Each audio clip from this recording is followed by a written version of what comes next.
একদিন বিশ্বনবী বললেন, যদিও আমি নবী, আমার উপর যদি কোনো হক থাকে বলো, আমি দিয়ে দেব।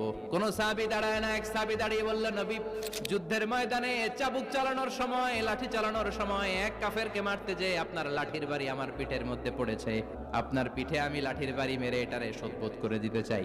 এই বললেন, আসো তুমি এসে আমার পিঠে লাঠি দিয়ে চাবুক দিয়ে বাড়ি মারো। সাহাবী বলে, ও নবী, তখন দুর্ভিক্ষের সময়ের যুদ্ধ ছিল, আমাদের গায়ে জামা ছিল না, আপনি যদি যথা নিয়মে কেসাসটা আদায় করতে চান, আপনার জামাটা খুলেন, খালি পিঠের মধ্যে বাড়িটা মার। এবার ওমরে ফারুককে ধরে গে, এদিকে আয় তোরে দেখাইতেছে। বিশ্বনবী বললেন, ওমর থামো, মারতে দাও। বিশ্বনবী উনার জুব্বাটা উপরের দিকে উঠালেন। ওই সাহাবী বিশ্বনবীকে পিছন দিক থেকে জড়িয়ে ধরে ওই মোহরে নবুয়তের মধ্যে চুমু দিয়ে ফেলেছে। সাহাবী বললেন, নবী গো, এই নাটক করার জন্য আপনি আমারে মাফ করে দিয়েন। অনেক দিনের সাধনা, জল্পনা কল্পনা, আপনার মোহরে নবুয়তে আমার ঠোঁটটা আমি লাগাবো।